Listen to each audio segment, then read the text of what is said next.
Hello everyone, I am Praveen Jangid और आज के वीडियो में बेटा हम एडजेक्टिव से रिलेटेड जितने भी इंपॉर्टेंट रूल्स हैं ना जो कि आपके कॉम्पिटिटिव एग्जामिनेशंस में ज़्यादातर पूछे जाते हैं, तो उन्हीं के रूल्स, एरर्स और करेक्शन, इन तीनों टॉपिक को हम बड़ी डिटेल से पढ़ने वाले हैं बेटा।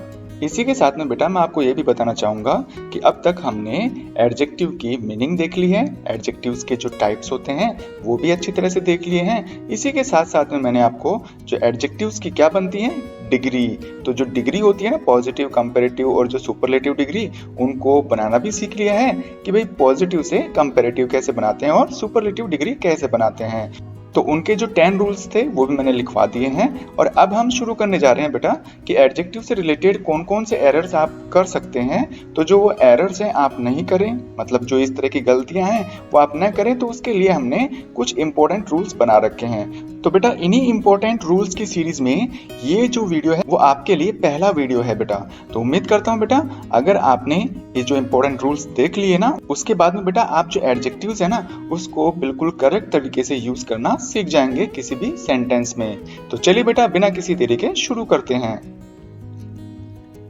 यदि हम फर्स्ट रूल की बात करें तो जो ये रूल नंबर फर्स्ट है वो हमें ये कहता है बेटा कि यदि सेंटेंस में कोई भी एडजेक्टिव का यूज किया जा रहा है और उस एडजेक्टिव से पहले एज और उसके बाद में एज, या फिर उस एडजेक्टिव से पहले एज या सो का प्रयोग हो रहा हो, तो आपको हमेशा वहां पर एडजेक्टिव का पॉजिटिव डिग्री इस्तेमाल करना होगा। लेकिन आपको ध्यान में ये रखना होगा बेटा, यदि वो सेंटेंस पॉजिटिव है तो आपको एज का इस्तेमाल करना पड़ेगा, यदि वो सेंटेंस नेगेटिव है तो आप एज का भी इस्तेमाल कर सकते हैं और साथ में सो एज का इस्तेमाल भी कर सकते हैं। मतलब उस डिग्री से पहले आप एज और सो दोनों का इस्तेमाल कर सकते हैं। लेकिन पॉजिटिव सेंटेंस है तो बेटा वहां पर केवल और केवल आपको उस डिग्री से पहले एज का यूज करना होगा। तो चलिए बेटा हम एग्जाम्पल के थ्रू इसको समझने की कोशिश करते हैं। फर्स्ट एग्जाम्पल में है he is so intelligent as Rahul. तो मतलब इसका हिंदी अर्थ क्या होगा बेटा कि वह राहुल के जितना ही इंटेलिजेंट है। लेकिन बेटा इस सेंटेंस में गलती ये हो गई क्योंकि ये सेंटेंस क्या है, पॉजिटिव सेंटेंस है। और पॉजिटिव सेंटेंस में क्या होता है बेटा, जब भी जो एडजेक्टिव आता है तो उससे पहले हम सो का यूज नहीं करते, केवल और केवल हम किसका यूज करते हैं, एज का। तो ये सेंटेंस कुछ इस तरह से होना चाहिए था कि he is as intelligent as Rahul. अगर हम बात करें सेकंड सेंटेंस की तो इसमें लिखा हुआ है an apple is not so heavy as a ball, कि भाई जो एक एप्पल होता है वो बॉल के जितना भारी नहीं होता। तो बेटा देखो ये सेंटेंस क्या है, नेगेटिव। तो यहाँ पर अगर पॉजिटिव डिग्री का इस्तेमाल कर रहे हैं ना तो आप इस सिचुएशन में एज का इस्तेमाल भी कर सकते हो और सो एज का इस्तेमाल भी कर सकते हो। क्योंकि मैंने इस सेंटेंस में सो एज का यूज किया है क्योंकि ये नेगेटिव सेंटेंस था, तो सो एज और एज दोनों ही चल सकते हैं। तो इसका मतलब ये सेंटेंस बिल्कुल करेक्ट है। अगर हम बात करें थर्ड सेंटेंस की तो यहाँ लिखा हुआ है बेटा she is not as fatter as Geeta. तो बेटा देखो सिंपल सी बात है, एज के बीच में हमेशा पॉजिटिव डिग्री का इस्तेमाल किया जाता है, जबकि मैंने यहाँ पे क्या कर दिया, कंपैरेटिव डिग्री का इस्तेमाल। बाकी जो सेंटेंस है वो बिल्कुल सही है।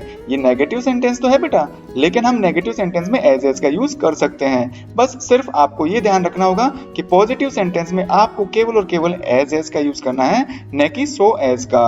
और बेटा इस रूल को कई कॉम्पिटिटिव एग्जाम्स में बखूबी पूछा जा चुका है, इसलिए आप इस रूल को हल्के में न लें, इस रूल को अच्छी तरह से याद करके रखिएगा। यदि फिर भी आपको ये समझ में नहीं आ रहा है ना रूल नंबर फर्स्ट, तो आप मुझे कमेंट करिएगा, मैं आपके कमेंट का रिप्लाई जरूर करूंगा। ठीक इसी तरह से यदि हम रूल नंबर सेकंड की बात करें तो बेटा ये ध्यान रखिएगा आप कि जो एडजेक्टिव आता है ना उस एडजेक्टिव के बाद में यदि देन का यूज हो रहा है तो आप हमेशा ध्यान रखिएगा वो जो एडजेक्टिव है हमेशा कंपैरेटिव डिग्री में प्रयोग किया जाएगा। जैसे यहाँ पे फर्स्ट एग्जांपल है रवीना इज ब्यूटीफुल देन खुशी। तो बेटा यहाँ पर देखिए दो तरह से देन लिखा जाता है, एक तो THEN वाला जो कि कंपैरेटिव डिग्री में इस्तेमाल करते हैं कंपेयर करने के लिए, और ये जो THEN है वो बेटा देन इसका जो हिंदी अर्थ होता है वो तब होता है। तो यहाँ पे मैंने दो गलती कर दी, तो सिंपली यहाँ पर देन THEN आना चाहिए था और उससे पहले जो भी एडजेक्टिव आ रहा है उसका हमें कंपैरेटिव रूप इस्तेमाल करना चाहिए था। तो बेटा ये सेंटेंस कुछ इस तरह से होगा, Raveena is more beautiful then THEN वाला है ना, खुशी। सेकंड सेंटेंस की बात करें तो इसमें है Ashok is healthiest than Rahul. तो बेटा इस सेंटेंस में देखिए देन का प्रयोग किया जा रहा है, वो ठीक है, बिल्कुल ठीक है यहाँ पे। लेकिन बेटा उससे पहले जो भी एडजेक्टिव आता है, मैंने कहा था कि कंपैरेटिव डिग्री इस्तेमाल करना होगा। तो यहाँ पर हेल्दीएस्ट का जो कंपैरेटिव डिग्री है वो है हेल्दियर। तो सेंटेंस कुछ इस तरह से होगा बेटा, Ashok is healthier then Rahul, मतलब अशोक जो है वो राहुल से ज्यादा स्वस्थ है। यदि हम रूल नंबर थर्ड की बात करें तो रूल नंबर थर्ड हमें ये कहता है बेटा कि द के बाद में यदि किसी भी प्रकार के एडजेक्टिव का यूज किया जा रहा है तो बेटा ध्यान रखिएगा कि वो जो एडजेक्टिव है हमेशा सुपरलेटिव डिग्री में प्रयोग किया जाना चाहिए। यदि हम फर्स्ट एग्जांपल को देखें तो इसमें लिखा हुआ है Praveen is the smarter in the class. तो बेटा इस सेंटेंस में देखिएगा आप, जो द है ना उसके बाद में एडजेक्टिव का यूज हो रहा है। भाई स्मार्ट क्या होता है, एडजेक्टिव ही तो है। लेकिन बेटा वो जो एडजेक्टिव है वो कंपैरेटिव डिग्री के रूप में इस्तेमाल हो रहा है। यहाँ आना क्या चाहिए था, सुपरलेटिव डिग्री। और बेटा सुपरलेटिव डिग्री क्या होता है स्मार्ट का, स्मार्टेस्ट। तो सेंटेंस इस तरह से होगा, Praveen is the smartest in the class. अगर हम सेकंड एग्जांपल की बात करें तो इसमें लिखा हुआ है we are the honest man in the village. तो बेटा देखो द आया, द के बाद में एडजेक्टिव का यूज हो रहा है और जो एडजेक्टिव है वो बेटा पॉजिटिव डिग्री में है और यहाँ पे होना क्या चाहिए था, सुपरलेटिव डिग्री। और ऑनेस्ट का सुपरलेटिव डिग्री क्या है बेटा, मोस्ट ऑनेस्ट। तो यहाँ पे सेंटेंस इस तरह से होगा कि we are the most honest man in the village. और यहाँ पर ध्यान रखिएगा बेटा मैन जो है वो क्या है, सिंगुलर में, यहाँ पे सिंगुलर नहीं होगा, यहाँ पे होगा प्लूरल और वो होता है बेटा MEN। ठीक इसी तरह से यदि हम रूल नंबर 4 की बात करें तो रूल नंबर 4 हमें ये कहता है बेटा कि यदि कनेक्टिव के रूप में टू और टू का इस्तेमाल हो रहा है तो भी हम बेटा इन दोनों के बीच में पॉजिटिव डिग्री का इस्तेमाल करेंगे। यदि सेंटेंस में इनफ का प्रयोग भी हो रहा है, ENOUGH इनफ का प्रयोग हो रहा है तो इसका मतलब होता है बेटा पर्याप्त रूप से, तो भी बेटा हमें उससे पहले पॉजिटिव डिग्री का इस्तेमाल करना होगा। बेटा बाहर क्या है कि ट्रैफिक की ज्यादा आवाज आ रही थी इसलिए बेटा मैं अब अंदर आ गया हूँ। तो चलिए अब इस नियम को और अच्छी तरह से समझते हैं एग्जाम्पल के थ्रू। तो फर्स्ट एग्जाम्पल में लिखा हुआ है he was too stronger to lift 100 kg weight. तो बेटा देखो अच्छी तरह से यहाँ पे टू और टू इन दो का इस्तेमाल हो रहा है और इसके बीच में हमने कौन सी डिग्री का इस्तेमाल किया है, कंपैरेटिव डिग्री का, जो कि नहीं होना चाहिए था। तो यहाँ पर जो पॉजिटिव डिग्री है ना स्ट्रॉन्ग, उसका यूज होना चाहिए। तो सेंटेंस कुछ इस तरह से होगा he was too strong to lift 100 kg weight. अब अगर हम सेकंड एग्जांपल की बात करें तो बेटा आपको ये जो सेकंड एग्जांपल है ना बिल्कुल सही तरीके से, अच्छी तरीके से, बिल्कुल करेक्ट लग रहा होगा, लेकिन वास्तव में बेटा इसमें गलती है। इससे पहले कि बेटा हम सेकंड एग्जांपल के बारे में जाने, इसको शुरू करें, पहले मैं आपको बताना चाहता हूँ कि यहाँ पे मैंने लिखा था पॉजिटिव डिग्री प्लस इनफ, मतलब इनफ का प्रयोग हो तो पॉजिटिव डिग्री का इस्तेमाल करना है। कहाँ करना है, इनफ के बाद में या पहले? तो बेटा इनफ के पहले। अब देखना है यहाँ पे he is enough strong to lift the car. तो बेटा इनफ का प्रयोग हुआ, ठीक है, ये बात बिल्कुल सही है। लेकिन बेटा यहाँ पे देखिए आप जो पॉजिटिव डिग्री का इस्तेमाल कर रहे हैं ना वो इनफ के बाद में हो रहा है, जो कि बिल्कुल गलत है। तो सेंटेंस इस तरह से होगा he is strong enough to lift the car. यदि हम रूल नंबर 5 की बात करें ना तो रूल नंबर 5 में हमें यह पता चल रहा है कि यदि दो एडजेक्टिव्स का इस्तेमाल होता है और उसके बीच में कोई कनेक्टिव आ जाए, दो एडजेक्टिव को एक साथ इस्तेमाल करना है। लेकिन बेटा मैंने आपको बताया था कि दो जो एडजेक्टिव होते हैं या उससे ज्यादा एडजेक्टिव जो होते हैं ना उनका आप सेंटेंस में इस्तेमाल कर सकते हो। लेकिन बेटा अगर स्पेशली अगर आप दो एडजेक्टिव का इस्तेमाल कर रहे हो तो आपको उन दोनों के बीच में कनेक्टिव का इस्तेमाल करना होगा।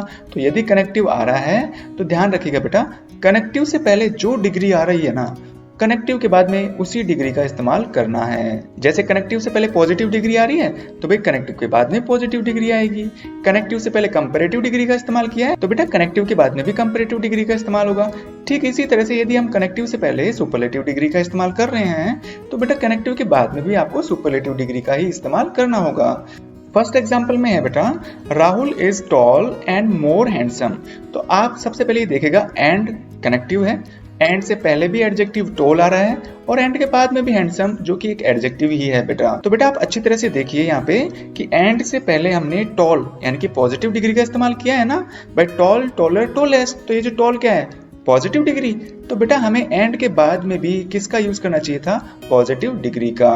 हमने यहाँ पर मोर हैंडसम का यूज कर लिया तो वो गलत हो गया। तो सेंटेंस कुछ इस तरह से होगा Rahul is tall and handsome. ठीक इसी तरह से यदि हम सेकंड एग्जांपल की बात करें तो यहाँ पे लिखा हुआ है Satish is the tallest and the most laborious boy in the class. कि जो सतीश है वो सबसे लंबा और सबसे मेहनती विद्यार्थी है कक्षा में। तो बेटा यहाँ पर कनेक्टिव के रूप में एंड का इस्तेमाल हुआ है। उससे पहले टॉलेस्ट सुपरलेटिव डिग्री है और उसके बाद में बेटा जो मोस्ट लेबोरियस है ये भी सुपरलेटिव डिग्री है। तो डिग्री वाइज तो इसमें कोई प्रॉब्लम नहीं है, लेकिन एक प्रॉब्लम जरूर है बेटा, और वो ये है कि यदि मान लीजिए कनेक्टिव से पहले सुपरलेटिव डिग्री आती है तो हम उससे पहले दे का यूज कर देंगे, लेकिन कनेक्टिव के बाद में भी सुपरलेटिव डिग्री का इस्तेमाल किया गया है तो बेटा उससे पहले हम दे का यूज नहीं करेंगे। तो सेंटेंस कुछ इस तरह से होना चाहिए, Satish is the tallest and most laborious boy in the class. तो बेटा इस वीडियो में मैंने आपके लिए 5 रूल्स बनाए थे करेक्ट यूज करने के लिए एडजेक्टिव्स का। बाकी के जो रूल है बेटा वो हम अगले वाले वीडियो में जरूर डिस्कस करेंगे। यदि वीडियो पसंद आया तो बेटा इसे लाइक करिएगा, अपने फ्रेंड्स में इसको जरूर शेयर करिएगा। यदि आप चाहते हैं इसी तरह के वीडियोस के नोटिफिकेशन आपके मोबाइल पर रेगुलर आते रहें तो बेटा इसके लिए आप मेरा चैनल सब्सक्राइब कर सकते हैं। थैंक यू बेटा।